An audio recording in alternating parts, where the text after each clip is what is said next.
pakai punya saya atau punya ini Ustazah Sinta? Gak apa-apa, pakai punya Ustadz aja. Nggak mau Kenapa dia nggak mau? Jadi share screen, di situ ambil yang di PowerPoint. Iya sudah Ustadz, tapi nggak mau gitu. muncul di sana. Oke, saya bantu. Bismillahirrahmanirrahim. Siap. Kelihatan set. Sudah ya?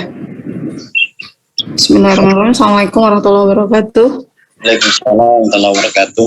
Baik Bapak Ibu, siang ini kami akan mempresentasikan tentang kerajaan-kerajaan Islam di Kalimantan Timur, dan alhamdulillah hari ini kami tim ya, karena dengan Ustazah Erna Lutfijah yang mudah-mudahan insya Allah beliau kita doakan dalam keadaan sehat walafiat. Amin.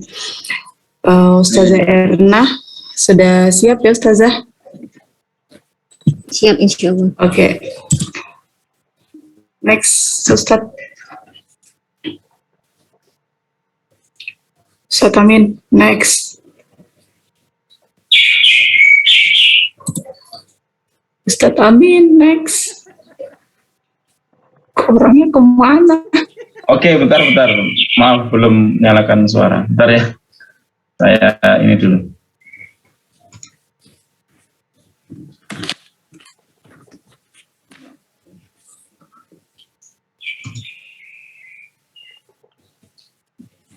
Baca aja deh.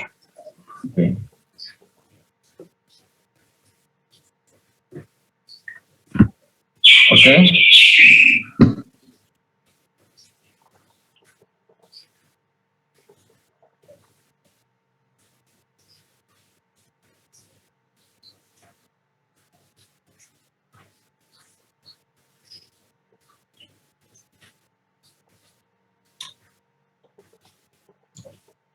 Sudah, Ustazah Sinta.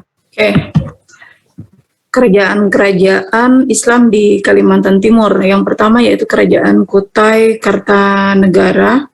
Berdirinya Kerajaan Kutai Kartanegara merupakan kerajaan tertua di Indonesia dengan nama awal kerajaan yaitu Kutai Ing Martadipura di bawah pemerintahan Raja Mula Warman yang mana memiliki hubungan erat dengan India dan menganut ajaran Hindu. Kerajaan Mula Warman menikmati masa-masa kejayaannya dari dinasti ke dinasti sampai pada raja yang ke-25 abad ke-13 hingga pada akhirnya masuk kekuatan baru yaitu dengan berdirinya Kerajaan Kutai Kartanegara abad ke-14 yang mana dipimpin oleh Aji Batara Agung Dewa Sakti sebagai raja pertamanya. Pusat kerajaannya berada di tepian batu atau jahitan layar yang mana kita lebih kenal dengan nama Kutai Lama karena letak kerajaan yang strategis yakni berada di jalur perdagangan antara Cina dan India sehingga menunjang ekonomi kerajaan dan menjadi pintu masuknya bagi agama Islam.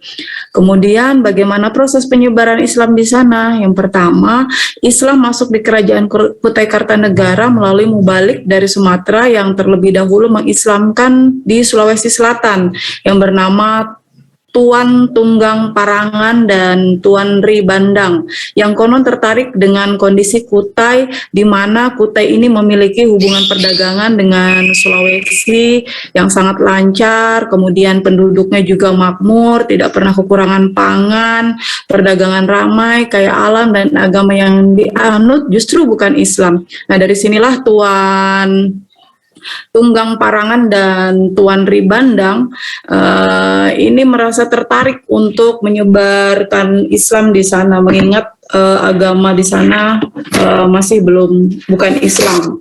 Nah, kemudian setelah penguasa Kutai Kartanegara yakni Aji Raja Mahkota Mulia Alam beliau menjadi orang yang pertama yang memeluk Islam pada tahun 1575. Agama Islam mulai diterima dengan baik oleh Kerajaan Kutai Kartanegara dan rakyat-rakyatnya Dan Islam mulai berkembang di kampung-kampung sekitar ibu kota, kerajaan, dan pantai sampai ke wilayah Sangkulirang di utara, Sungai Jumpi di selatan, dan ke pedalaman Loa Bakung. Untuk menunjang efektivitas pengajaran, didirikan pula di sana sebuah masjid besar sebagai pusat pendidikan, di mana di sana tidak diperuntukkan hanya untuk orang dewasa, tetapi juga untuk anak-anak sebagai kader penyebar atau pembawa agama Islam. Nah, kemudian jalur Islamisasi di Kutai Kartanegara. Nah, di sini kami mendapat referensi ada 4 jalur, yaitu jalur perdagangan dan migrasi, jalur perkawinan, jalur pendidikan, dan jalur kesenian dan kebudayaan. Kemudian bagaimana perkembangan Islam di Kutai Kartanegara?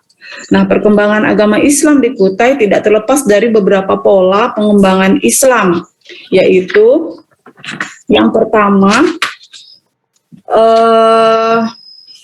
di sana dibentuk kebijakan-kebijakan para penguasa atau oleh Raja Kutai Kartanegara. Yang kedua, mendirikan tempat ibadah. Yang ketiga, upaya peningkatan dakwah. Keempat, mendirikan madrasah. Dan 5, lahirnya organisasi Islam.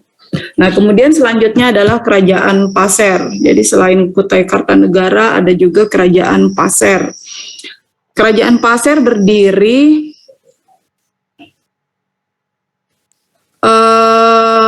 sebelumnya. Kenapa, Ustadz? Nggak jalan screen-nya loh ini di saya. Oh, slide-nya kayaknya nggak berjalan, Bu, ya? Iya, itu sudah. Saya kira di saya aja, makanya saya buka di handphone ini, Ustadz Amin. Inudin gimana, Ustadz? Bisa minta tolong untuk layar untuk ini screen-nya, Ustadz, untuk halaman kedua. Halo, Kapan saya masuk, Ustadz? Ini sepertinya dari minggu lalu juga seperti ini. Waktu Ustadz Amin presentasi juga slide-nya baru yang hari Sabtu juga kayaknya juga seperti itu. Entah ini dari Zoom-nya atau gimana. Ya, mungkin dari Zoom-nya sih kalau menurut saya. Ini saya sudah buka sampai di C ini, perkembangan Islam di Kutai. Nah, itu Ustadz. Tapi kalau di Zoom baru di awal. Nggak ada jalan. Iya. Jalan. Atau mungkin dilanjutkan aja, Ustadz, ya? Ya, lihat di handphone aja, Ustazah. Ya, teman-teman, sambil kita dengarkan penjelasan Ibu Sinta. Oke. Siap. Kemudian yaitu penyebaran Islam di Kerajaan Pasir. Yang pertama kita akan coba menyampaikan seluk-beluk berdirinya Kerajaan Pasir. Kesultanan Pasir sebelumnya bernama Kerajaan Sadurengas, yaitu sebuah kerajaan yang berdiri pada tahun 1516 dan dipimpin oleh seorang wanita, yaitu Ratu I yang dinamakan Ratu Aji Putri Batung atau Petung, atau disebut Putri Petung, yang menganut ajaran animisme atau menyembah roh-roh halus. Wilayah kekuasaan Kerajaan Sadurengas meliputi Kabupaten Pasir yang ada sekarang, ditambah dengan Kabupaten Penajam Pasir Utara, kemudian Balikpapan dan Pamukan Karang, menjadi Kabupaten Tanah Bumbu dan Kabupaten Kota Baru di Provinsi Kalimantan Selatan. Menurut perjanjian VOC Belanda dengan Kesultanan Banjar, negeri Pasir merupakan salah satu bekas negara dependensi atau negara bagian di dalam negara Banjarraya. Nah, kemudian bagaimana penyebaran Islam di Kerajaan Pasir? Yang pertama, yaitu melalui jalur perkawinan dilakukan oleh Abu Mansur Indrajaya dengan Putri Petong dari Kerajaan Pasir, Raja Komunitas Pasir.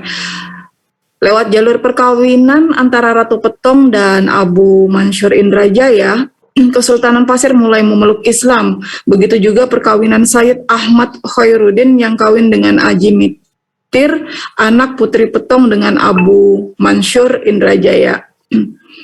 Kemudian yang kedua yaitu melalui jalur perdagangan. Jalur perdagangan Sungai Kandilo merupakan sungai besar pada zaman mereka yang mana selalu dilalui para pedagang dari berbagai daerah Nusantara, termasuk pedagang dari Arab, dan interaksi antara masyarakat Kerajaan Pasir dengan para pedagang Muslim menyebabkan sebagian masyarakat penduduk tertarik untuk memeluk agama Islam. Nah, yang kemudian yaitu Kerajaan Berau. Berdirinya Kerajaan Berau adalah salah satu kerajaan yang bercorak Islam yang mana berada di wilayah Kalimantan Timur. Kerajaan ini dibangun pada abad ke-14 awalnya pada abad ke-14 dan awalnya bercorak Hindu dan Buddha. Kemudian pada abad ke-17 berubah menjadi pemerintahan bercorak Islam. Agama Hindu dan Buddha yang dianut sebagian besar masyarakat Berau sebelum masuknya Islam berasal dari pengaruh yang ditinggalkan Majapahit dan Sriwijaya ketika menaklukkan wilayah Kalimantan Timur. Pada masa kejayaannya, Kesultanan Berau dikenal memiliki relasi yang baik dengan negeri di luar Nusantara.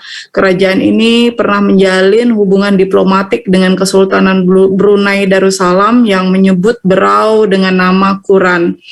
Kesultanan Berau didirikan setelah menggabungkan beberapa wilayah adat yang ada di sekitar Kalimantan Timur seperti Kuran, Marancang, Balulang, Sawakung, Pantai, Bunyut, dan Lati. Setelah wilayah tersebut dipersatukan dan menjadi satu kerajaan, maka pemimpin pertama Kesultanan Berau yang disepakati adalah Badit Dipatung, seorang tokoh dari kampung Lati. Nah, kemudian penyebaran Islam di Kerajaan Berau. Perjalanan sejarah Kerajaan Berau juga mengalami periodisasi Islam. Ajaran agama Islam mulai masuk dan berkembang di lingkungan Kerajaan Berau diperkirakan terjadi pada era pemerintahan Raja ke-6, yakni Aji Temanggung Barani. Di masa ini, penerapan beberapa hukum kerajaan dengan berdasarkan pada syariat Islam sudah mulai diterapkan. Meskipun demikian, agama Islam belum menjadi agama wajib bagi seluruh warga Kerajaan Berau. Ajaran agama Hindu dan Buddha yang merupakan bawaan dari Kerajaan Sriwijaya dan Kerajaan Majapahit masih sangat kuat dan menjadi agama yang dianut oleh sebagian penduduk Kerajaan Berau. Nah, Islam juga mulai mendapat tempat utama dalam keyakinan yang dipeluk di Kerajaan Berau pada masa pemerintahan Sultan Muhammad Hasanuddin. Gelar raja yang semula aji dengan corak Hindu berganti menjadi sultan yang bernuansa Timur Tengah, menegaskan bahwa sejak saat itu Islam sudah menjadi agama resmi kerajaan. Syariat Islam juga semakin mantap menjadi bagian dari hukum pemerintahan ketika Kerajaan Berau dipimpin oleh Sultan Zainal Abidin yang semasa hidupnya sangat dihormati oleh segenap rakyat Kerajaan Berau. Nah, dan selanjutnya ini adalah Kerajaan Bulungan, mungkin akan disampaikan oleh Ustazah Erna Lutfijah. Silakan. Monggo Ustazah.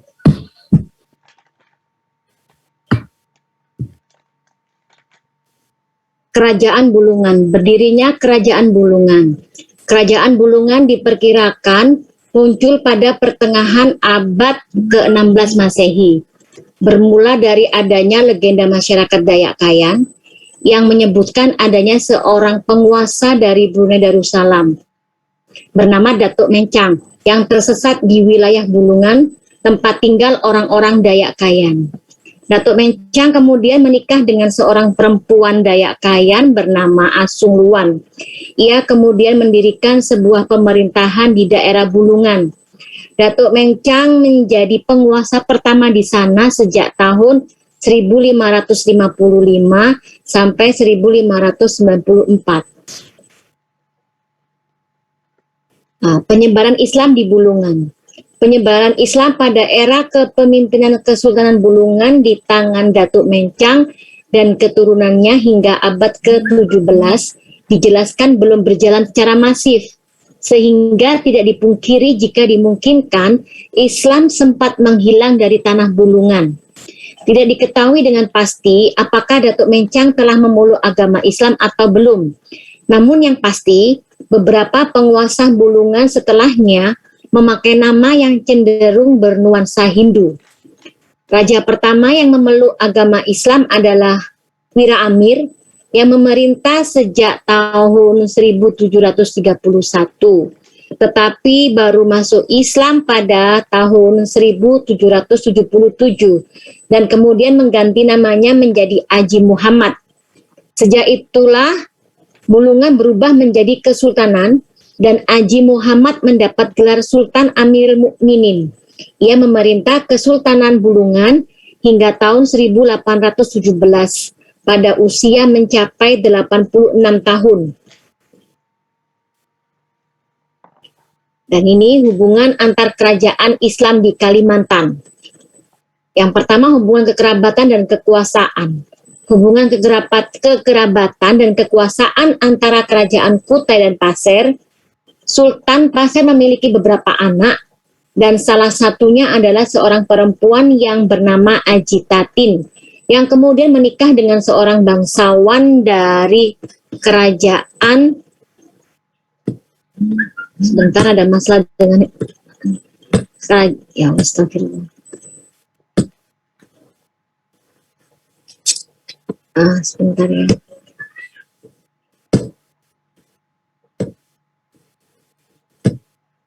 Astagfirullah.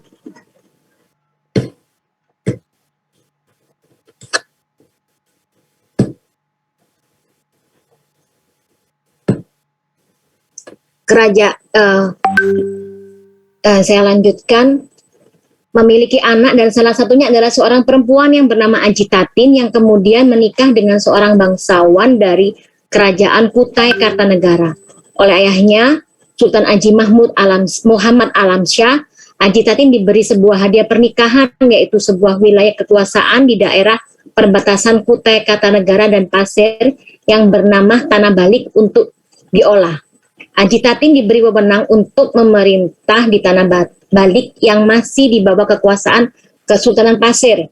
Setiap tahun Ajitatin diberi izin untuk menarik upeti di Tanah Balik dan sebagiannya dikirimkan ke Sultanan Pasir.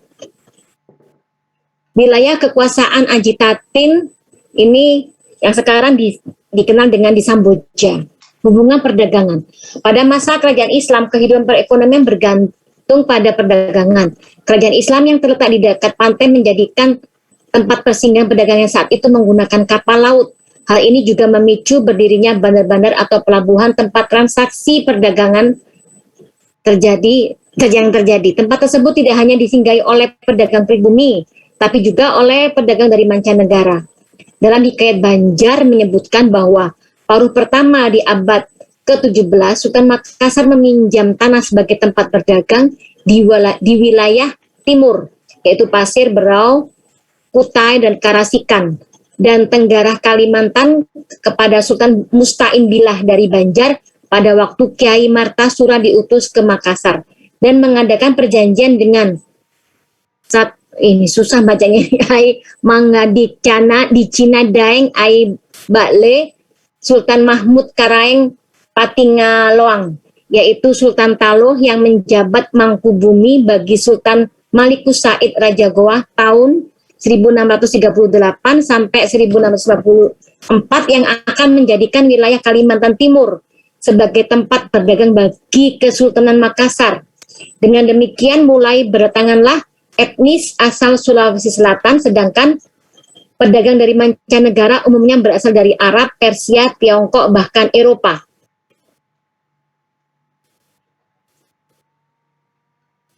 Kondisi sosial, agama, dan kebudayaan masyarakat.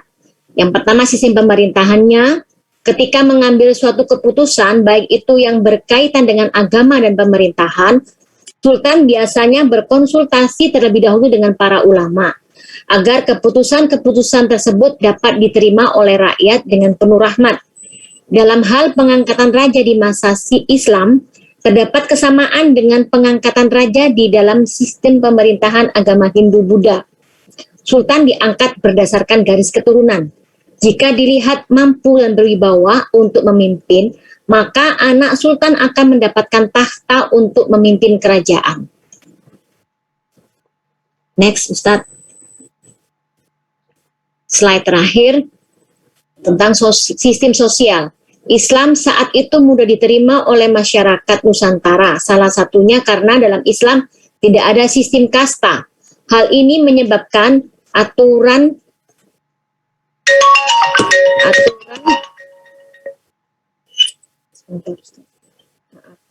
tidak berlaku di kehidupan masyarakat di masa kerajaan Islam.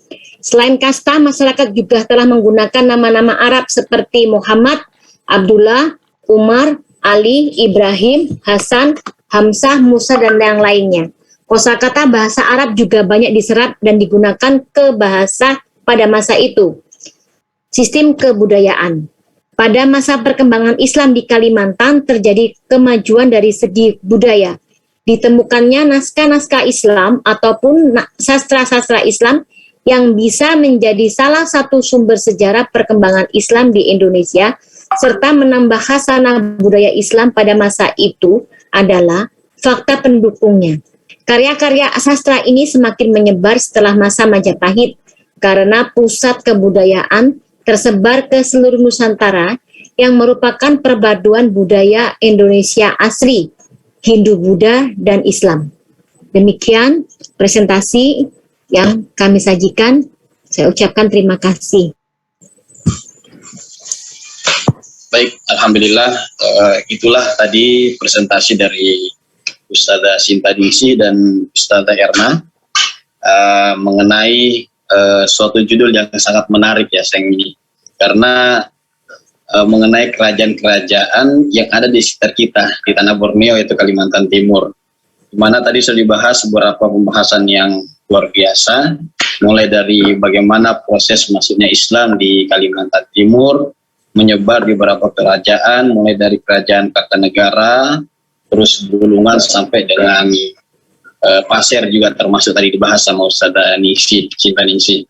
Baik, untuk selanjutnya yakni sesi tanya jawab. Mungkin kami berikan kesempatan kepada dua penanya. Bagi asatidz dan ustadzat yang ingin bertanya, kami persilahkan. Assalamualaikum Ustadz. Waalaikumsalam warahmatullahi wabarakatuh. Baik, Ustazah Emilia, silakan. Ya, langsung saja saya mau bertanya, dari penjelasan paparan Ibu Sinta dan Bu Erna tadi kan, kalau dari Bu Sinta tentang kerajaan Berau, kemudian dari Bu Erna tentang kerajaan Bulungan.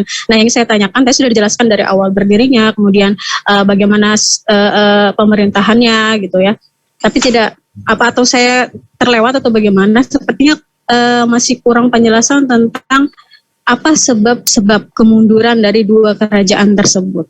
Itu yang pertama. Kemudian yang kedua, masih ada tidak pengaruh dari dua kerajaan tersebut di tanah Kalimantan Timur ini sampai sekarang? Seperti kalau misalnya masih ada pengaruh atau peninggalan atau sesuatu yang masih mengaitkan kita dengan masa-masa kerajaan dulu di Kalimantan Timur itu seperti apa?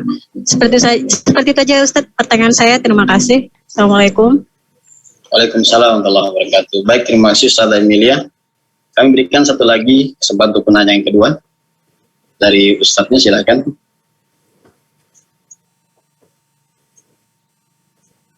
Baik, kami berikan kesempatan. Kalau tidak ada mungkin kita berikan kepada pemateri ya. Gimana Bu Sinta dengan Bu Erna? Saya Ustadz. Baik, silakan Ustadz. Ya, bismillahirrahmanirrahim. Saya Ustadz. Oh, pertanyaan saya. Siapa? Oh iya, Ustazah siapa nih? Ustazah Hardini ya. Silakan Ustazah. Ya, bismillahirrahmanirrahim. Assalamualaikum warahmatullahi wabarakatuh. Warahmatullahi wabarakatuh. Iya, mungkin selanjutnya kelanjutan dari tadi Ustazah Emilia yang beliau tanyakan. Kemudian yang kami tanyakan adalah untuk peradaban Islam di bagian peribadahannya begitu Ustazah. Apakah dulu itu mungkin dari bagian peribadahannya Islam itu masuk dengan budayanya atau sudah bagaimana campur gitu saja, maksudnya Islam masuk ke misalnya ke Berau dari bukti-bukti dari peribadahan misalnya kegiatannya atau kostum muslimahnya bagaimana begitu saja, apakah mungkin Ustazah ada pengetahuan tentang hal itu atau mungkin ditandai dengan misalnya peninggalan-peninggalan sejarah, mungkin ada peninggalan sejarah seperti misalnya muknahnya atau kostum muslimahnya begitu, karena dulu kan adat istiadat kental banget kan Ustazah, bagaimana sih Islam masuk gitu ke dalam apalagi tatanan kerajaan yang pasti adat istiadatnya kental banget gitu. Jadi gimana? Mungkin lebih ke pengetahuan tentang bukti-buktinya mungkin saja. Mungkin ada peninggalannya mungkin yang menggambarkan dulu, oh ternyata ketika Islam masuk di kerajaan ini kostumnya mereka jadi begini, jadi ke Melayu atau gimana gitu saja. Ya mungkin itu saja Ustaz, terima kasih. Assalamualaikum warahmatullahi wabarakatuh. Baik, waalaikumsalam warahmatullahi wabarakatuh. Baik, itulah tadi dua penanya yang bisa memberikan pernyataan kepada kita. Kami berikan kesempatan kepada pemateri untuk menjawab. Pertanyaan pertama adalah dari Ustazah Emilia.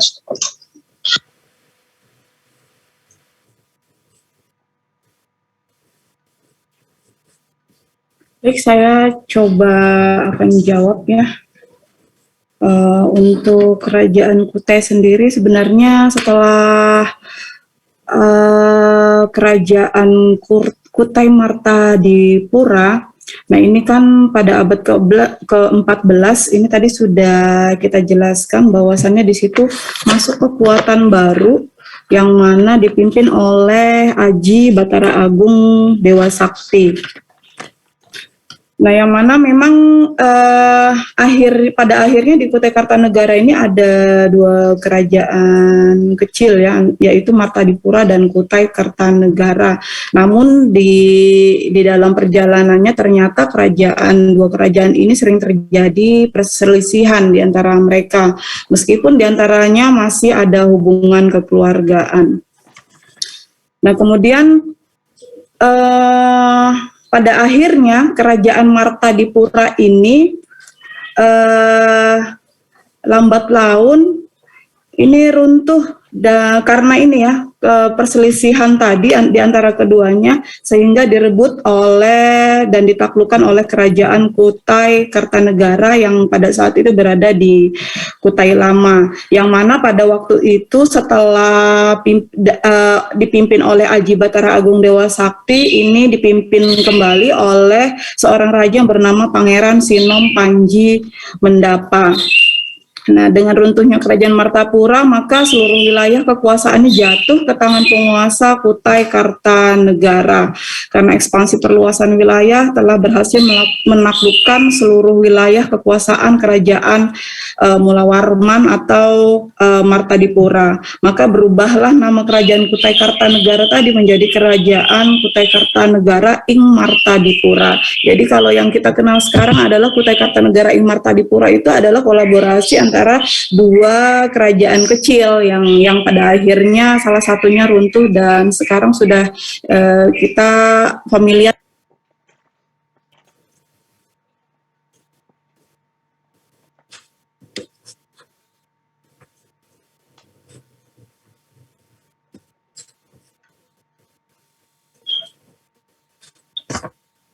Gak ada suaranya, Ustazah. Ya, suaranya nggak ada Ustazah. Maaf Ustazah, tadi saya terkeluar karena HP-nya Di-mute sama Ustadz Darmawan. Oh bukan dulu, saya terkeluar tadi karena kebetulan HP ngedrop tadi Ustazah. Oh iya. Oh. Siap. Baik, Sampai mana tadi? Gimana kita lanjutkan Ustazah ya? Ya, lanjut. Pertanyaan pertama yaitu dari Ustazah Bu Emilia tentang penyebab kemunduran yang ada pada kerajaan-kerajaan Islam yang ada di Kalimantan Timur. Dan yang kedua mungkin apakah pengaruh-pengaruh yang pernah ada di zaman itu sekarang masih ada gitu, maksudnya Ustazah Emilia tadi. Dan sudah saya jawab enggak masuk sama sekali ya? Oh iya. Pertanyaan kedua sudah tadi Ustazah ya? Ustazah Emil tadi nggak masuk ya, saya jawab. Panjang kali lebar sudah Ustaz. Yang pertanyaan pertama sudah tadi, yang kedua kayaknya belum jelas Bu. Oh, yang kedua. Okay. Silakan Saudara Cinta. Yang kedua tadi pengaruh ya. Oh ya, oke. Yang untuk pengaruh-pengaruhnya salah satunya kita bisa melihat di beberapa ini ya peninggalan dari kesenian dan kebudayaan, di mana di sini ada beberapa tradisi yang memang pada saat itu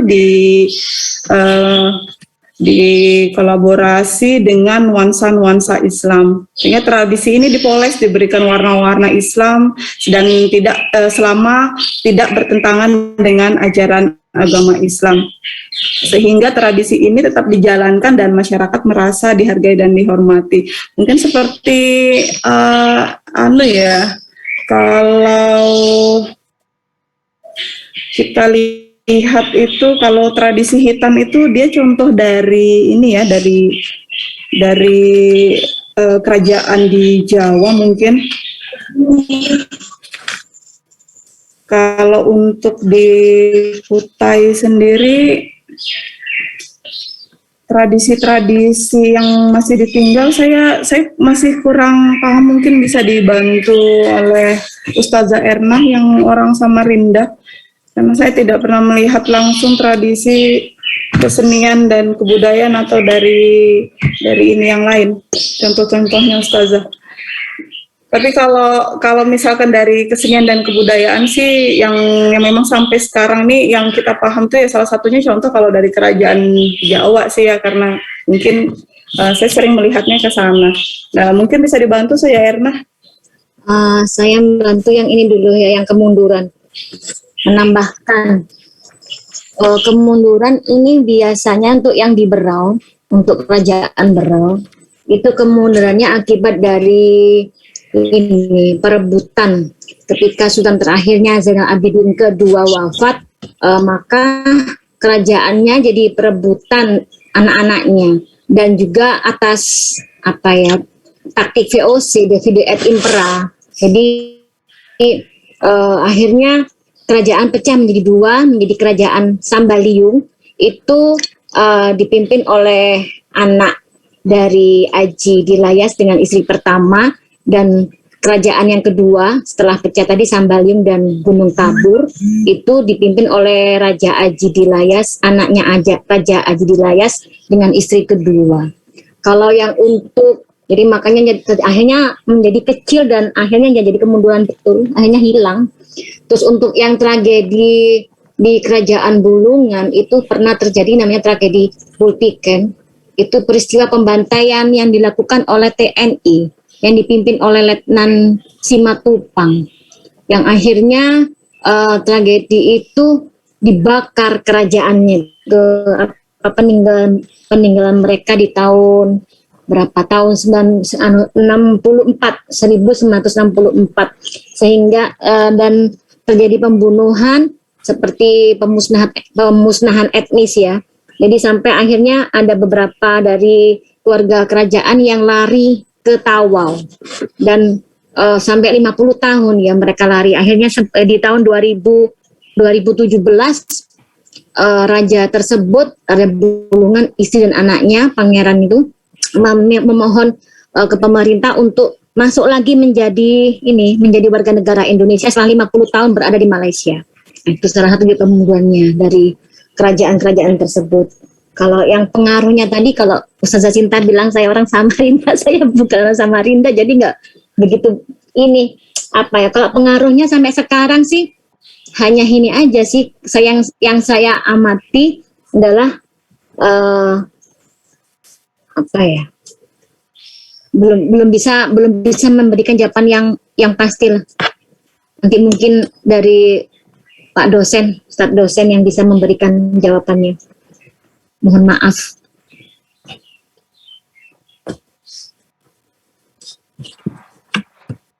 Untuk yang pertanyaan yang kedua ya, mungkin Ustazah Sinta dulu menjawab pertanyaan dari Ustazah Dini. Oh, tentang peninggalan ya, Ustazah ya? Iya. Kalau peninggalan ini banyak sih ya sebenarnya. Di Kalimantan Timur juga mungkin ada beberapa tempat ibadah dan musola. Nah, kemudian juga untuk upaya peningkatan dakwah pada zaman itu, dan kemudian ada juga ternyata madrasah yang didirikan pada masa kerajaan, juga ditandai dengan lahirnya organisasi Islam seperti Sarekat Islam NU dan Muhammadiyah MIAI, yaitu Majelis Islam A'la Indonesia. Pengembangan ajaran agama Islam tambah pesat dengan lahirnya beberapa organisasi di zaman itu. Nah, kemudian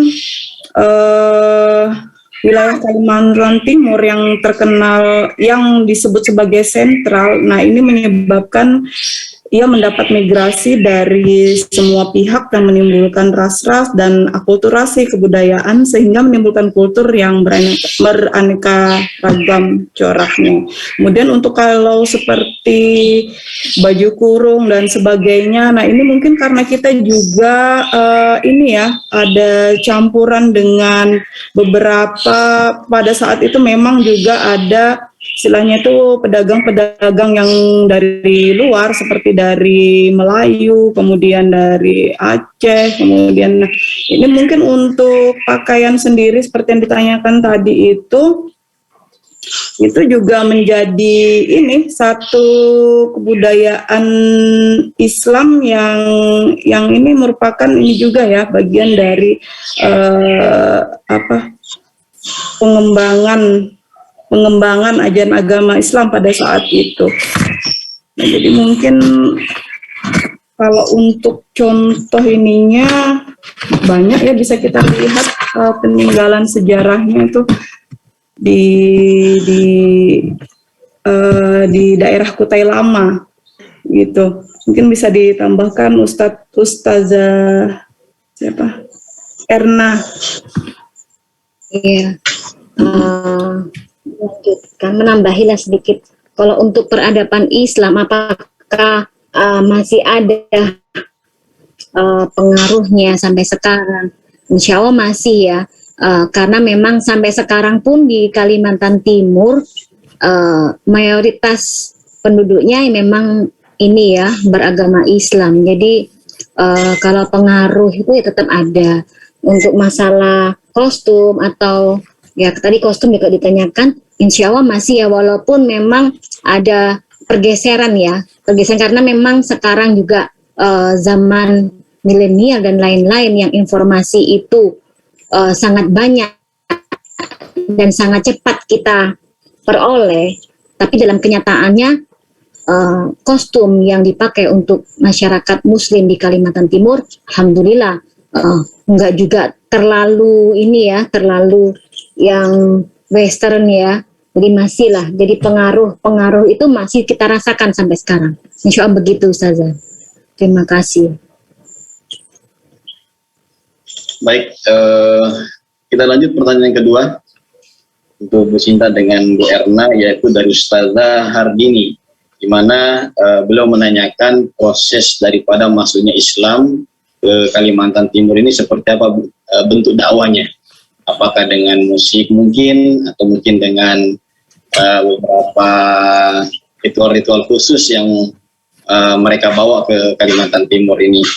Dan yang kedua, pertanyaan kedua dari Ustazah Hardini, merupakan apa bukti dari kalau Islam itu pernah masuk ke Kalimantan Timur. Tapi sebenarnya pertanyaan kedua ini kurang lebih sama dengan pertanyaan pertama tadi dari Ustazah Emilia. Tapi ya kami persilakan kepada Bu Sinta dengan Bu Erna. Silakan. Yang pertama yaitu ini ya, proses masuknya tadi sudah kita jelaskan juga. Nah, mungkin di Kutai Kartanegara ini ada melalui jalur perdagangan, di mana memang di sana adalah jalur strategis untuk perdagangan, yang mana karena strategisnya inilah menjadi tempat atau tempat perdagangan utama oleh ulama dan tokoh dari berbagai daerah seperti Banjarmasin, Makassar, Jawa, dan Melayu, yang mana mereka memang mempunyai dua tujuan. Di samping menyebarkan dan mengembangkan agama Islam, mereka juga melakukan perdagangan di sana. Nah, kemudian juga mereka melakukan dakwahnya juga konsisten. Sikap dan perilaku yang mereka tampilkan itu juga dalam transaksi jual beli didasarkan pada ajaran agama Islam, sehingga masyarakat Kutai Kartanegara itu lebih tertarik dan mudah menerima dan memeluk agama Islam. Nah, jadi memang istilahnya itu penyebaran proses dari jalur perdagangan ini dari luar Kutai sendiri ini sangat banyak yang masuk ke sana. Nah, kemudian untuk jalur perkawinan, jalur perkawinan ini justru kedatangan Tuan Tunggang Parangan di Kutai Kartanegara ini juga ternyata beliau juga melakukan kontak hubungan melalui pernikahan dengan penduduk pribumi, termasuk menikahi keluarga istana kerajaan. Nah, jadi tujuannya adalah ya untuk menyiarkan dan lebih mudah disosialisasikan kepada keluarga kerajaan. Jadi begitu. Nah, kemudian ada juga melalui jalur pendidikan. Jadi memang untuk Raja Mahkota ini sangat mendukung ya dengan proses masuknya Islam yang dibawa oleh Parangan, Tuan Tunggang Parangan. Nah, dengan bentuk dukungannya seperti apa? Nah, jadi Raja Mahkota ini ternyata dia juga membangun tempat ibadah yang berupa masjid, langgar, yang mana difungsikan sebagai sarana pendidikan. Kegiatan ini nggak hanya ditujukan kepada orang dewasa, tapi juga untuk anak-anak yang mana mereka memang agar lebih maju dan berkembang di masa-masa yang akan datang. Nah, melalui jalur pendidikan ini, ajaran agama Islam juga dapat lebih dipahami dan dimengerti oleh penganutnya. Jadi mereka yang beragama Islam memang harapan dari Raja Mahkota ini tidak hanya sebagai simbol, tetapi ajaran agama Islam juga dapat dilaksanakan dan diamalkan dalam kehidupan sehari-hari. Nah, itu tujuan utama Raja Mahkota ini membangun sebuah masjid dan langgar atau kita sebut musola ya. Nah, kemudian jalur kesenian dan kebudayaan juga seperti itu. Pada perkembangan Islam di Kutai Kartanegara lewat jalur kesenian maupun kebudayaan dapat dilakukan dalam bentuk yang sifatnya bernuansa Islami. Jadi beberapa kegiatan seni budaya, nah ini sudah dikolaborasi atau dipoles dan diberikan warna-warna Islam selama itu tidak bertentangan dengan agama Islam. Nah, pada akhirnya berimplikasi pada masyarakat Kutai Kartanegara yang memang pengaruhnya pada perkembangan Islam ternyata sangat pesat ya melalui jalur kesenian dan kebudayaan. Nah, mungkin dari 4 ini juga ternyata termasuk di Pasir, Bulungan, Berau. Nah, ini juga perkembangan Islam juga melalui jalur-jalur yang sama. Seperti itu, Ustazah. Baik. Dari Bu Retna, saya tahu ada yang mau ditambahkan? Gimana, Ustazah? Sepertinya mirip sekali dengan yang ini ya. Memang jalurnya ya jalur Islam, masuknya Islam ke Kalimantan Timur itu ya dari jalur perdagangan, perkawinan, pendidikan, dan seni budaya. Seperti pada saat yang terjadi di Kerajaan Bulungan juga seperti itu. Datuk Mencang dari Brunei itu juga menikah dengan anak dari ini ya ketua adat itu suku ini Dayak dengan anak Jau Iru. Semenjak itu kan akhirnya mereka juga menjadi Islam ya, karena mereka jalurnya biasanya kalau untuk lebih mudah kan ada 2 jalur mendekati rakyat dan jalur mendekati penguasa. Jadi yang lebih dipilih adalah jalur yang mendekati penguasa, karena ketika penguasa atau raja itu memeluk Islam, maka dengan mudah raja memerintah atau memberi contoh untuk rakyatnya untuk masuk Islam. Tuh. Terus juga jalur pendidikan juga membangun masjid, juga ada juga metode pengajaran yang metode pengajaran individual, munfarid, atau metode pengajaran kolektif mengadakan kajian-kajian atau halaqah. Jadi ya di dalam kerajaan di Timur, di semua kerajaan insya Allah seperti itu, dengan islamisasinya dengan perdagangan, perkawinan, pendidikan dan seni budaya. Begitu Ustaz. Terima kasih. Salera. Tapi tadi mungkin ada satu pertanyaan yang tertinggal yang belum dijawab, yaitu tentang siapa tahu dari sejarah yang pernah terjadi di Kalimantan Timur, proses masuknya Islam ini, sampai sekarang kita melihat mungkin ada bukti-bukti peninggalannya. Mungkin apakah dari makom, atau mungkin dari kerajaannya, atau mungkin dari adat istiadatnya. Mungkin bisa dijawab atau dijelaskan Bu Sinta dengan Berna. Silakan. Oh iya. Kalau yang di ini sejarah masuknya Islam di Kalimantan ini ya, di Bulungan, memang ada ini ya, ada makam, salah satu makam dari tokoh agama, yaitu ini Haji makam dari Said Ahmad Al-Maghribi di desa Salim Batu, Tanjung Palas Tengah. Itu salah satu bukti bahwa Islam masuk lewat jalan sejarah, itu menunjukkan bahwa memang Islam masuk dari bukti sejarah lah, insya Allah begitu ya. Adanya makam yang sudah tahun berapa ini, yang itu menunjukkan bahwa abad ke-17 bahwa Islam memang masuk di situ. Dan itu juga dari tulisan-tulisan dari penulis Barat di zaman Belanda itu juga banyak menunjukkan bahwa dari literatur lah, insya Allah. Mungkin Bu Sinta mau menambahi. Untuk di Kutai sendiri mungkin kita bisa lihat Masjid Jami Haji Amir Hasanuddin yang di Tenggarong ya, yang mana memang bergaya mirip Masjid Demak di Jawa Tengah. Karena memang kenapa mirip? Memang karena penyebaran agama Islam di Kalimantan Timur ini juga tidak terlepas dari kerajaan-kerajaan yang ada di Jawa. Jadi seperti itu, mungkin ada di ya yang di Kalimantan Timur ya, yang di Tenggarong. Saya juga belum pernah lihat ini. Yang sebelah mana? Dan yang mana tiap-tiap pintu tingginya itu sekitar 2,5 meter, dan masjid ini dulunya juga digunakan untuk ini halaqah dan pengajaran penyebaran agama Islam melalui perorangan atau kita sebut sebagai munfarid. Jadi seperti itu. Baik, terima kasih Bu Sinta dengan Bu Erna. Itulah tadi jawaban dari pertanyaan yang diberikan dari Ustazah Emilia dengan Ustazah Hartini.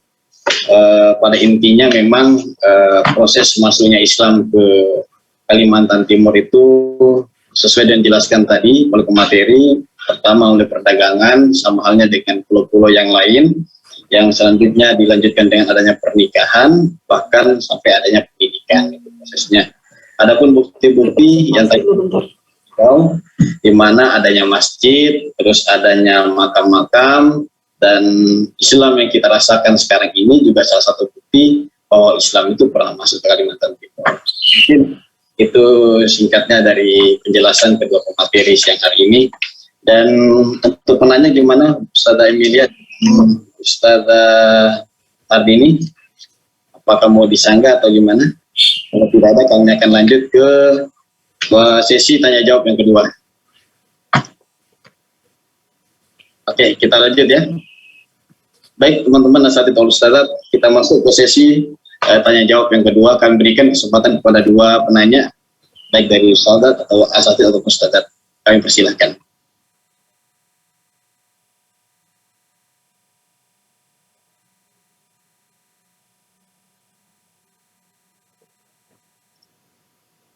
Gimana? Ada yang mau bertanya? Ustadz Bisma sepertinya lagi memikirkan sesuatu nih. Matanya ke atas itu mau bertanya kayaknya Ustadz Bisma ya. Gimana Ustadz Bisma, ada pertanyaan? Oh, gimana? Ustadz. Tanya. Ya. Baik, silakan Ustadz. Makasih.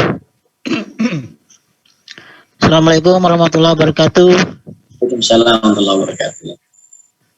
Ya, tadi mungkin pertama menambahkan saja terkait dengan beberapa bentuk akulturasi masuknya Islam di Kalimantan Timur yang berada di beberapa kerajaan, khususnya di Kerajaan Kutai.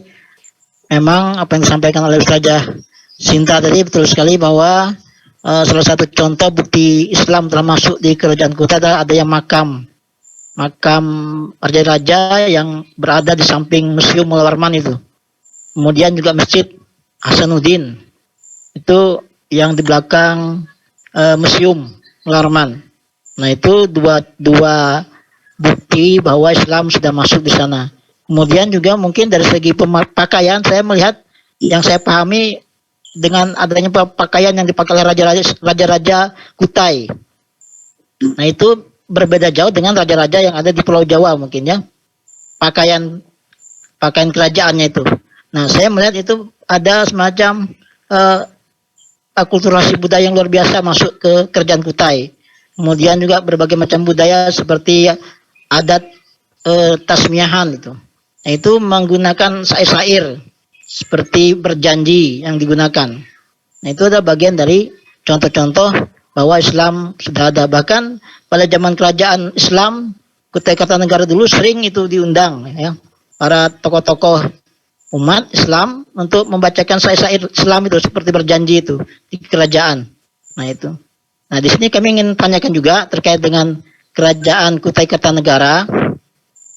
Nah, di materi itu kan ada bahwa Kerajaan Kutai itu adalah kerajaan tertua di Indonesia. Tapi memang kalau kita melihat dari segi buku sejarah itu, ulasan tentang Kerajaan Kutai itu sangat simpel ya. Padahal di dalam buku sejarah disebut kerajaan tertua, tapi uraiannya sangat simpel. Nah, tadi dikatakan dalam materi ini bahwa artinya tergeser ya oleh Kerajaan Kutai Kartanegara yang sebelumnya bernama Kerajaan Kutai ing Martadipura di bawah pemerintahan Raja Mula Warman. Tapi justru kalah dengan Kerajaan Kutai Kartanegara.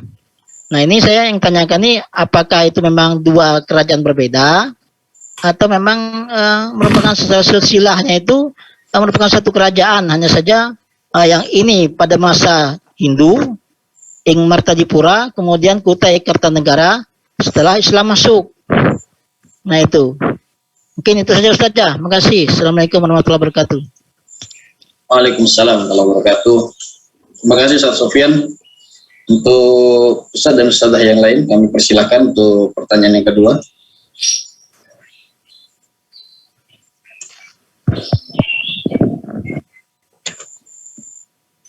Dari Ustazahnya, siapa tahu ada yang mau bertanya?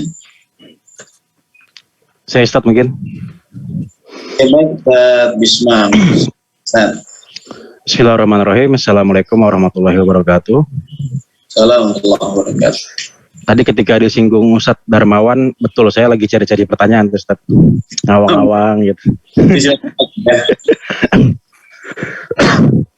Jadi gini, tadi Ustazah Sinta kayaknya tadi sempat menyinggung tentang kerajaan Islam yang di Jawa gitu Ustadz. Nah, kan kalau kita kan taunya tuh yang terkenal kan pembawa Islam di Nusantara itu adalah Wali Songo gitu. Nah, pertanyaan saya tuh apakah Wali Songo tuh pernah ke Kalimantan, khususnya mungkin kerajaan di Kalimantan Timur gitu ya. Apakah ada keterkaitan antara Wali Songo dengan kerajaan-kerajaan Islam di tanah Borneo? Atau mungkin minimal ada murid-muridnya Wali Songo gitu, apakah ada? Lalu yang kedua, ini mungkin lebih melebar dikit atau lebih agak keluar dikit lah, nggak apa-apa ya.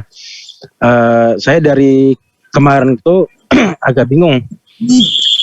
Bukan bingung sih, maksudnya bertanya kira-kira dulu itu zaman dulu itu kita membuat kerajaan itu sistemnya seperti apa ya kira-kira gitu ya? Apakah ujuk-ujuk ada raja ataukah ada minimal masyarakat yang mengakui gitu? Apakah ada ya maksudnya sistem seperti itu atau peraturan seperti itu yang mana itu syarat kita membuat kerajaan baru seperti itu? Ustaz, apakah ada para pemateri ini memiliki ya mungkin info lah. Kira-kira zaman dulu itu kalau kita bikin kerajaan tuh caranya tuh gimana gitu. Apa namanya, lapor kemana dulu gitu. Kalau bahasa kita kan gitu, lapor ke RT, lapor ke kecamatan gitu. Kalau zaman dulu tuh kira-kira tuh gimana ya gitu loh. Mungkin ada bisa gambarkan sedikit lah. Mungkin seperti itu Ustaz, pertanyaan dari saya. Kalau agak nyeleneh ya mohon dimaklumi. Assalamualaikum warahmatullahi wabarakatuh. Waalaikumsalam warahmatullahi wabarakatuh. Baik, terima kasih Ustaz Bismah untuk pertanyaannya. Kami mulai dari pertanyaan pertama mengenai dari Ustaz Sofyan tadi menanyakan tentang Kerajaan Kutai Kartanegara yang merupakan perubahan nama dari Ing Martadipura. Pertanyaan dari beliau, apakah itu satu kerajaan atau kerajaan yang berbeda gitu Ustaz? Baik, silakan kami persilahkan kepada Bu Cinta atau Ustaz Erna. Silakan. Tadi saya sudah jelaskan sedikit ya Ustadz ya, terkait dengan kerajaan Ing Martadipura yang memang dipimpin oleh Raja Mulawarman Naladewa. Nah ini ternyata semenjak di bawah pimpinan Mulawarman ini turunnya ternyata sampai pada raja yang ke-25 yaitu Maharaja Dharma Setia pada abad ke-13. Nah ini yang kalau ke-25 kita jabarkan panjang sekali ya Pak Ustadz Sofyan ya. Nah memang kerajaan Mulawarman ini pada saat abad ke-13 terakhir dipimpin oleh Maharaja Dharma Setia. Nah, pada selanjutnya di abad ke-14 ternyata muncullah kerajaan Kutai Kartanegara yang memang menurut sejarah ini adalah dua kerajaan berbeda awalnya. Nah, namun karena ini hidup berdampingan, pada akhirnya mereka sering terjadi perselisihan, dan meskipun sebenarnya mereka berdua ini ada hubungan kekeluargaan. Nah, dalam data sejarah juga tidak banyak menjelaskan sih mengenai perkembangan dan keadilan sosial ekonomi kerajaan Kutai Martapura selain hanya berupa bentuk dan gaya huruf serta tulisan-tulisan dari batu ya yang disebut dengan huruf Palawa yang melukiskan kebesarannya Mulawarman. Nah, jadi berdasarkan silsilah raja-raja yang ada dapat disimpulkan bahwa kerajaan Mulawarman ini itu runtuh pada abad ke-17 dengan raja terakhir Maharaja Dharma Setia ini.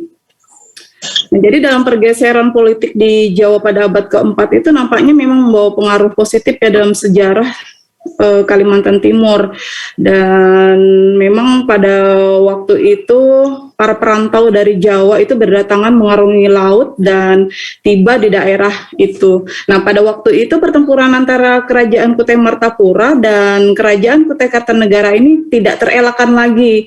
Jadi memang dua kerajaan ini karena sering berselisih dan pada akhirnya memang berperang, dan akhirnya kerajaan Kutai Martapura yang terletak di Muara Kaman ini dapat ditaklukkan oleh kerajaan Kutai Kartanegara yang berada di Kutai Lama. Jadi kalau kita melihat tempatnya saja memang ini dua kerajaan yang berbeda Ustadz Sofyan, karena yang satu di Muara Kaman, yang satu ada di Kutai Lama.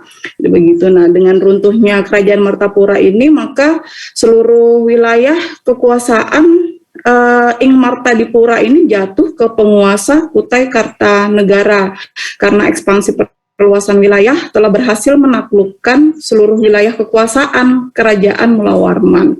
Nah, jadi seperti itu. Jadi kalau kita melihat memang pada abad ke-4 itu ternyata sudah berdiri, makanya disebut sebagai kerajaan tertua di Indonesia, begitu. Terima kasih Bu Cinta. Dari Ustaz Erna mau menambahkan, kami persilakan. Iya, sama sepertinya ya. Jadi memang Kutai Martadipura yang berlokasi di Muara Kaman berbeda dengan Kutai Kartanegara yang berlokasi di Kutai Lama, seperti yang tadi Bu Cinta terangkan ya. Itu tadi karena saling persinggungan, jadi akhirnya mereka berperang yang kemudian dimenangkan oleh Kutai Kartanegara pada saat dipimpin oleh Pangeran Sinom Panji Mendapa. Akhirnya kerajaan karena merger ya, bergabung menjadi namanya berubah Kutai Kartanegara ing Martadipura. Dan kemudian Islam masuk pada pemerintahan yang kedua pada saat Aji Batara Agung Padukanira. Jadi memang berbeda, tapi kemudian mereka jadi satu. Terus Islam resmi menjadi agama kerajaan ya setelah Aji Raja Mahkota Mulia. Maka kemudian namanya berubah menjadi kesultanan, bukan lagi kerajaan. Yang dimana yang mengislamkan mereka itu yang sudah di awal disebutkan Datuk Ribandang dan Tuan Tunggang Parangan. Begitu Ustaz tambahannya, menambahkan sedikit dari keterangan Ibu Sinta. Itu Bu Erna. Kita lanjut ke pertanyaan kedua dari Ustadz Bisma mengenai Wali Songo, tokoh karismatik yang luar biasa dalam menyebarkan Islam di Indonesia. Pertanyaan dari beliau, apakah yang menyebarkan Islam ini berpengaruh yang ada di Kalimantan Timur itu Wali Songo punya peran atau tidak gitu? Apakah atau mungkin pernah Wali Songo itu pernah ke Kalimantan Timur atau paling tidak murid-murid beliau yang menyebarkan Islam di Kalimantan Timur? Dan pertanyaan kedua dari beliau tadi, membuat sebuah kerajaan seperti apa dari awalnya? Apakah datang raja langsung menjadikan dia ada raja atau ada yang mengangkat seperti apa gitu? Ya memang itu juga suatu pertanyaan yang luar biasa ya. Mungkin kita pun juga banyak tidak mengetahui bagaimana sampai terbentuk suatu kerajaan. Baik, kami berikan kesempatan kepada Bu Sinta dengan Bu Erna. Bercerita tentang Wali Songo memang tidak secara langsung menyebarkan Islam di Kalimantan Timur ya. Tapi Tuanku Tunggang Parangan ini ternyata dan Tuan Ribandang ini adalah mubalik yang memang sebelum beliau ke Kutai Kartanegara. Nah ini kisahnya ini belajar di Pulau Jawa ya, yang mana salah satunya juga dengan Wali Songo. Nah, jadi setelah beliau ini belajar di Pulau Jawa, kemudian berhijrah ke Sulawesi Selatan untuk menyebarkan Islam di sana. Nah, setelah berhasil menyebarkan Islam di Sulawesi Selatan, nah baru beliau ke Kutai Kartanegara. Nah, ini yang seperti saya ceritakan tadi, memang waktu di Kutai Kartanegara ini kan sebelumnya adalah memang bukan agamanya non Islam ya, bukan Islam, dan karena memang jalur perdagangan di sana sangat erat dengan Sulawesi Selatan. Nah, pada akhirnya Tuan Tunggang Parangan dan Tuan Ribandang ini merasa tertarik. Kenapa kok bisa ada kerajaan yang begitu makmur, begitu tenang, kemudian istilahnya tatanan kesultanannya juga baik, tapi agamanya masih bukan Islam. Nah, pada akhirnya beliau berdua yang Tuan Tunggang Parangan dan Tuan Ribandang ini ke Kutai untuk menyebarkan Islam di sana. Jadi memang sebelumnya memang sudah ini Ustadz Bisma udah belajar ke Pulau Jawa terlebih dahulu begitu. Nggak dijelaskan secara rinci sih ya. Ini apakah ini salah satu murid dari Wali Songo, tapi menurut sejarah ya beliau ini memang dari sana juga belajarnya, jadi seperti itu.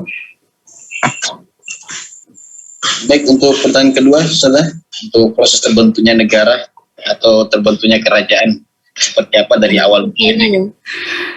Kalau yang seperti itu ada Ustazah Erna mau nambahkan, Ustaz? Menambahkan. Sebenarnya pertanyaan Ustaz Bisma itu juga sempat juga terpikir oleh saya, itu bagaimana itu kok tiba-tiba jadi kerajaan. Nah, ternyata di dalam cerita berdirinya kerajaan Beroh itu yang berdiri pada abad 14, itu awal mulanya itu ada seorang tokoh yang namanya Badit Dipatung itu, dia tokoh Dan kemudian biasalah di waktu itu kan yang sakti lah ya. Dan beliau awalnya jadi karena sakti dan dipandang oleh ini ya masyarakat setempat, hanya beliau diangkat sebagai tokoh dan kemudian beliau menggabungkan wilayah di wilayah Kaltim seperti Bunyut, Sawakung, Lati, Marancang itu ini seperti di apa ya, karena dia sakti jadi satu Mbak, jadi menobatkan diri dan masyarakat setuju. Jadi akhirnya kerajaan awalnya berpusatnya di Sungai Lati. Jadi Badit di Petung ini naik tahta di tahun 1377. Jadi memang berawal dari seorang tokoh yang diakui oleh masyarakat. Yaitu karena kalau sekarang kan harus administratif ya. Kalau dulu kan asalkan dia tokoh yang memang berpengaruh, ya bisa menggabungkan wilayah-wilayah dan akhirnya menjadi raja. Jadi kerajaan Berau itu tadi. Mungkin Bu Sinta mau menambahi.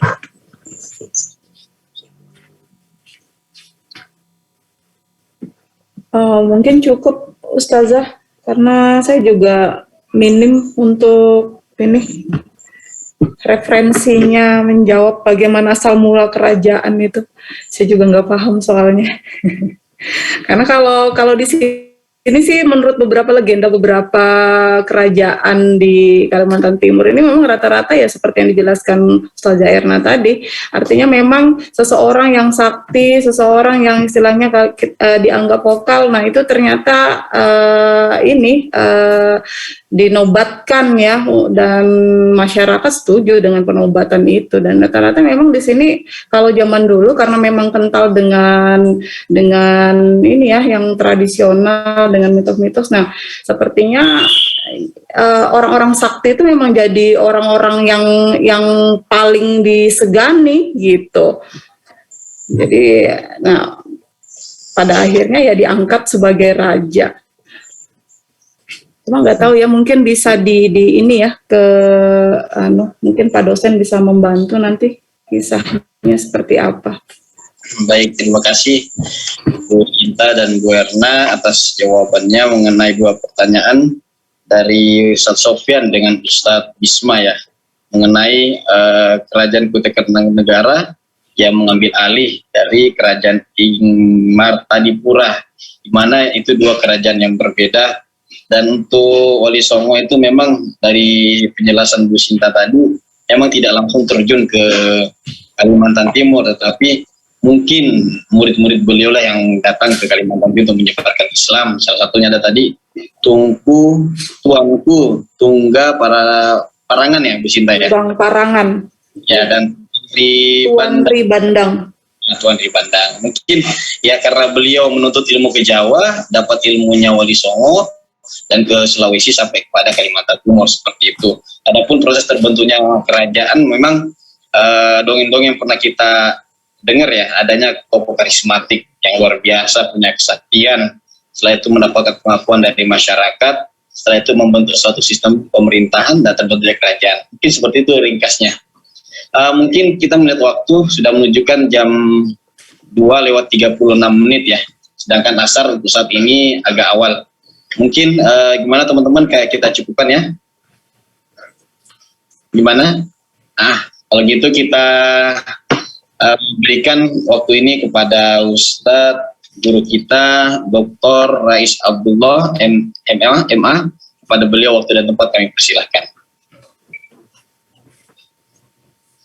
Baik, terima kasih atas waktu yang diberikan, dan sebelumnya izinkan saya mengapresiasi dosen kita pada siang hari ini yang luar biasa, Ibu Sinta dan Bu Erna Lutfiah, dan moderator kita Pak Muhammad Daud. Ya, tema kita siang hari ini sangat menarik ya, karena ini adalah tema yang memang berkaitan erat dengan kita. Kita tinggal di Kalimantan Timur dan yang kita bahas adalah kerajaan Islam di Kalimantan Timur. Penyampaian dari presenter sudah luar biasa,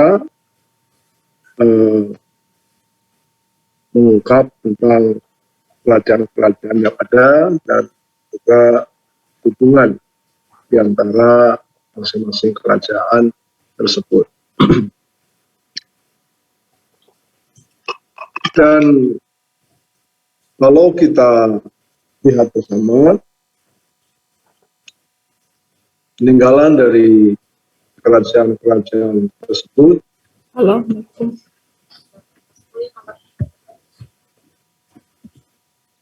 bisa kita lihat ya dari corak kehidupan masyarakat yang memang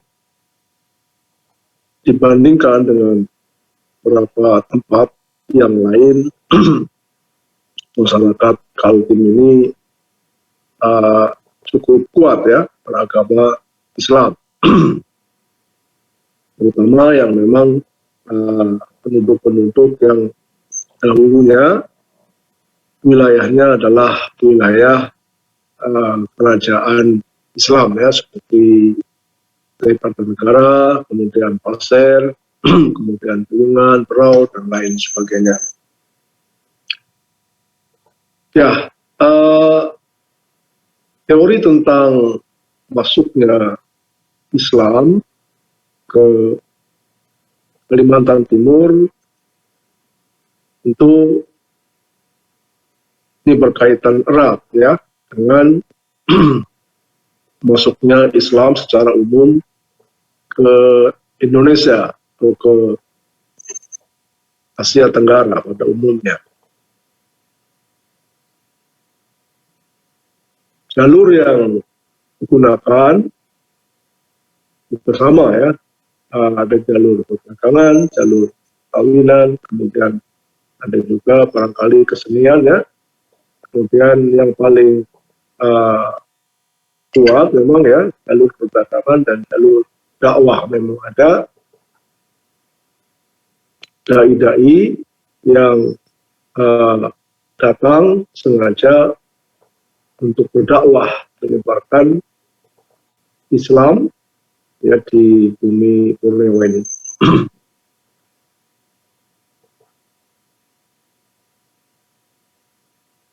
Beberapa pengamat menjelaskan bahwa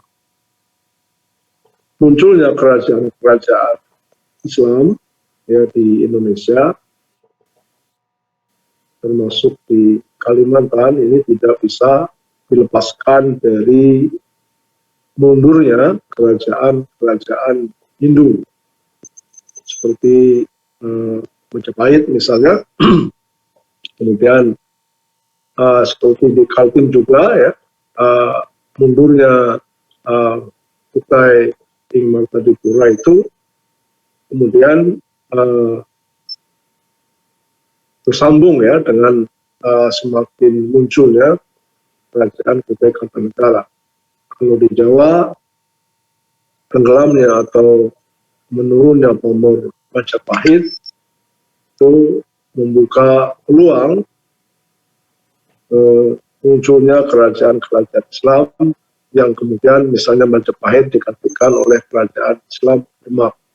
Dan kerajaan-kerajaan Islam yang muncul itu tidak kalah besar ya perannya, atau dengan kata lain sangat besar perannya dalam menyebarkan Islam ke tempat-tempat yang lain.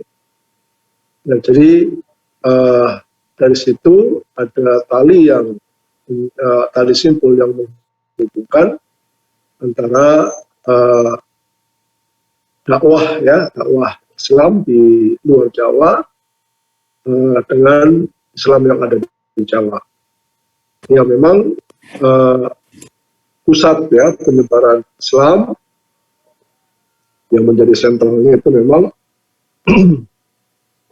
kalau menurut yang saya baca tentunya Jawa dan Sumatera yang kemudian dari memang jalurnya ya secara perdagangan ini banyak melalui dua dua pulau ini, Pulau Sumatera dan Pulau Jawa.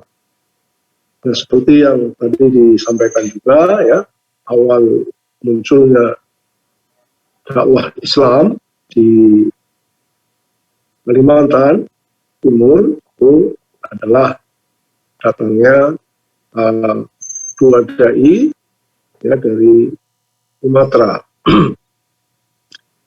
yang mereka kemudian sangat berpengaruh dan sangat besar perannya dalam penyebaran Islam di Kalimantan, termasuk di Kalimantan Timur. Nah, ada hal yang menarik ya, yang perlu kita cermati barangkali adalah para dai yang turun ini memang ada beberapa misi ya. Misi yang pertama adalah misi dakwah, kemudian misi dagang, atau ada juga yang misi pertamanya adalah dagang, nah kemudian misi yang keduanya adalah berdakwah. Dan yang cukup menarik juga, dakwah yang dilakukan oleh mereka ya, ini cara yang sangat efektif adalah dakwah kepada para penguasa. Karena biasanya kalau di masyarakat tradisional, kalau pimpinannya atau kalau rajanya atau dalam ruang lingkup yang lebih kecil, kepala sukunya itu sudah bisa ditaklukkan, sudah bisa didakwahi dan tertarik ke Islam, maka rakyat itu akan berbondong-bondong, akan sangat mudah untuk diajak untuk agama Islam. Nah, itu yang terjadi ya di beberapa kerajaan. Ya, termasuk dari kisah-kisah yang kita baca ya, dengan ya Allah alam apakah memang ceritanya benar, mereka beradu kesaktian ya atau adu ilmu yang lainnya, tapi yang jelas ada hal-hal yang memang perlu dipersiapkan untuk mendakwahi ya para tokoh. Kalau kesaktian ya yang bisa jadi memang itu terjadi adu kesaktian atau bisa jadi memang ilmu klinik yang dimiliki oleh raja-raja yang masih beragama itu atau tidak, itu bisa ditaklukkan ya dengan kedekatan seorang dai kepada Allah Subhanahu wa Ta'ala. Tapi kemudian karena penulis sejarahnya itu memang ya lebih suka membingkai dengan ya yang ceritanya menarik atau yang lainnya, maka seolah-olah itu adalah adu kesaktian. Semoga tadi cukup penting juga ya untuk disinggung tentang apakah Islam yang datang ini Islam yang murni atau Islam yang memang sudah campur dengan berbagai macam kebudayaan. Ya, walaupun kebudayaan yang muncul memang ada yang sesuai dengan Islam dan bisa diambil, dan juga ada kebudayaan yang memang bertentangan dengan Islam dan itu memang perlahan-lahan harus ditinggalkan. Ada banyak penelitian ya tentang masuknya Islam ke Kalimantan dan sampai Raja Kutai itu memeluk Islam. Nah, tapi belum banyak ya buku-buku yang bisa kita jadikan referensi. Artinya ini memang sangat menarik untuk tetap dikaji dan sebagai ya, bahan ya untuk menambah wawasan masyarakat kita. Dan terutama tentunya bagi kawan-kawan yang concern ya dengan sejarah, ini bagian dari yang perlu diupayakan. Nah, kemudian ketika kita bicara tentang Kalimantan, sebenarnya ya tidak bisa juga dilepaskan kerajaan-kerajaan lain yang muncul ya di Kalimantan. Ada di Kalimantan Selatan, kemudian juga ada di Kalimantan Barat, dan kerajaan-kerajaan lain yang memang bisa jadi satu sama lain ini punya hubungan ya, kekerabatan, bisa juga punya hubungan-hubungan bisnis sebelumnya, sehingga masing-masing dari kerajaan ini memberikan corak yang berbeda, yang berwarna atau bercorak Islam untuk masing-masing dari kerajaan yang muncul. Baik para asatidz dan ustadzah semuanya, saya rasa ini ya, mungkin kalau ada kawan-kawan yang punya data lebih lengkap tentang kerajaan-kerajaan yang ada di Kaltim ini, boleh juga ya dijadikan sebagai bahan rujukan. Beberapa tahun yang lalu itu ada sebuah buku ya, ditulis oleh seorang kawan di Unmul ya, dia dosen Unmul. Memang dia cukup concern walaupun dia ada di Fakultas Hukum. Nah, kemudian dia menulis tentang syariah di bumi Borneo. Nah, dia juga cukup bagus mengulas tentang masuknya Islam di Borneo ini. Bahkan tahun kemarin masuknya Islam ke Borneo itu juga diangkat pada KAIB, konferensi antara bangsa Islam di Borneo. Ini sebuah konferensi yang digagas oleh salah satu kampus ya, universitas di Malaysia, itu Universitas Teknologi Mara, itu bekerjasama dengan beberapa kampus di Borneo yang salah satunya adalah mempererat hubungan akademik dan penelitian di antara kampus-kampus yang ada. Nah, itu juga salah satunya ada kawan yang diundang untuk berbicara tentang masuknya Islam, khususnya ke Samarinda dan juga ke Kalimantan Timur. Dan itu bisa kita browsing juga ya, beberapa filenya di internet untuk memperkaya kajian kita tentang kerajaan-kerajaan Islam di Kalimantan Timur. Ya, saya kira ini ya, saya sendiri sebenarnya tidak punya data yang cukup untuk mengulas secara mendalam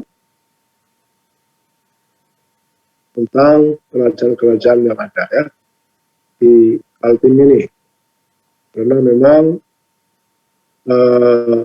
saat seperti ini kita hanya bisa mengandalkan internet ya untuk bahan pendalaman kajian kita. Tapi saya kira yang disampaikan oleh Ustazah Sinta Ningsi dan Erna Lutfia sudah lebih bagus, dan ini sudah banyak menunjukkan data tentang kerajaan Islam di Kalimantan Timur. Baik, saya rasa ini kemudian hari ini adalah pertemuan yang ke-13, artinya tinggal 2 pertemuan lagi kita akan selesai, dan pertemuan yang ke-16 kita gunakan untuk UAS.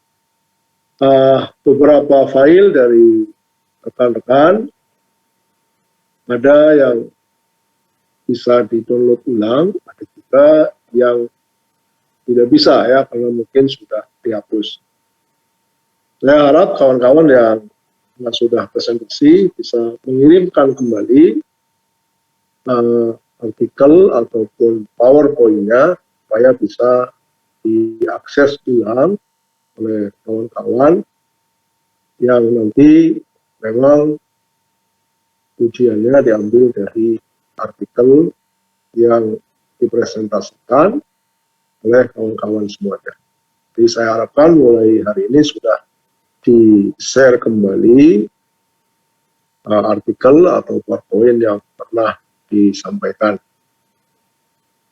Sebaiknya di grup ya, supaya kawan-kawan yang lain juga bisa membacanya kembali.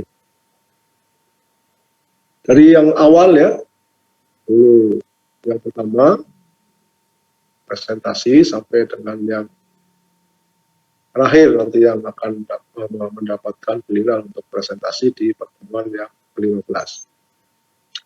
Baik, saya rasa ini kawan-kawan semuanya, para asatidz dan ustadzat, terima kasih.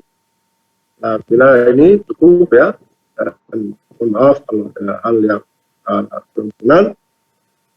Saya kira kita akhiri sampai di sini. Sallallahu alaihi Muhammad wa ala alihi wasallam. Terima kasih. Assalamualaikum warahmatullahi wabarakatuh. Waalaikumsalam warahmatullahi wabarakatuh. Warahmatullahi wabarakatuh.